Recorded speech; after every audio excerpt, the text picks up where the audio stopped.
आज सांबादिक सम्मेलन करवार उद्देश्य होची ओडिशा सरकार 2 वर्ष है 2 वर्ष पालन कर स्लोगान अच्छी विकास रो धारा ओडिशा सारा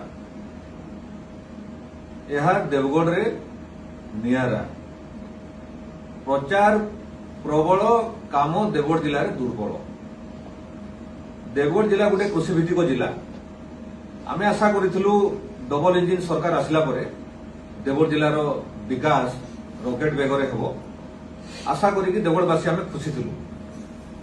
आउ आमे देखबाकू पाउछु देवगढ़ जिले में जहाँ जहाँ आवश्यकता अच्छी जेमिति कि तरबरिया भाव रे देवगढ़ डाक्तरखाना नुआ डाक्तरखाना को स्थानांतर करागला। स्थानांतर हेबा द्वारा देवगढ़वासी भारी हैरान हेले। आमर दाबी थिला देवगढ़वासी जेहेतु 40,000 टाउन रे बसवास कर देवगढ़ सहर रे आमर पुराना मेडिकल को सीएससी भाव रे घोषणा करा जाऊ। आउ ओडिशा सरकार स्वास्थ्य मंत्री मध्य विधानसभा रे प्रतिश्रुति देले घोषणा करबा पई किंतु आज पर्यंत घोषणा हो पारला। बिमलागढ़ तारचे रेड लाइन 2003-04 रु आरंभ हैला सेंक्शन ला टंका सुंदरगढ़ जिला पटु काम होगी आसुची देवगढ़ जिला सीमा को पहुंचलानी। अनुगुड़ जिला देवगढ़ जिला सीमा को पहुंचलानी।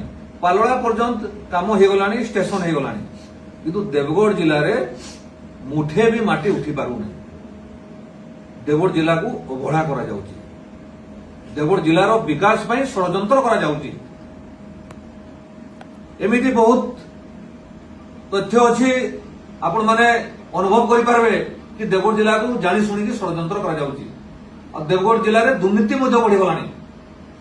चाषी बहुल जिला टोकन समय चाषी माने टोकन पाइबार नहीं। आम अनुभव करूँ देवगढ़ टोकन को अलग जिले में बोधे टोकन देना धान किना बिका करा जाउची किंतु देवगढ़ जिले में टोकन कमी जाउची।